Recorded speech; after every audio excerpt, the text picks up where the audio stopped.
عمرك سألت نفسك ايه اللي بيخلي الاكل يديك طاقة؟ لو انت بتعد سعراتك الحرارية وعايز تعرف ايه هو البروتين وايه هو الكارب وايه هي الدهون وازاي عرفنا كل قيمة ليهم، تابع الفيديو ده. في البداية كده عايزين نعرف ايه السعرة الحرارية.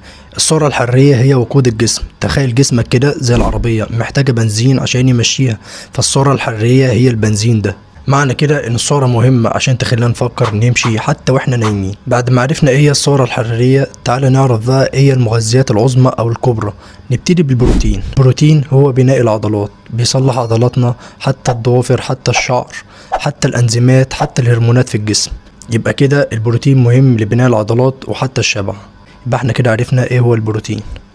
بعد كده الكربوهيدرات، وهي المصدر الاول والسريع لجسمك وعقلك. الكرب ده بناخده من الرز، المكرونة، البطاطس، وحتى الفاكهة. واخيرا الدهون، وهي مصدر الطاقة المركزي، وهي مهم جدا لامتصاص الفيتامينات وحماية الامعاء وتخزين الطاقة على المدى الطويل. الدهون الصحية زي الافوكادو وزيت الزيتون والاسماك الدهنية. وبكده يكون عرفنا ايه هي السعرات وايه هي المغذيات الكبرى. تعال بقى نعرف ازاي عرفنا القيم بتاعتهم. طب ازاي عرفنا ان كل جرام بروتين فيه 4 سعرات، وكل جرام كارب فيه 4 سعرات، وكل جرام دهون فيه 9 سعرات؟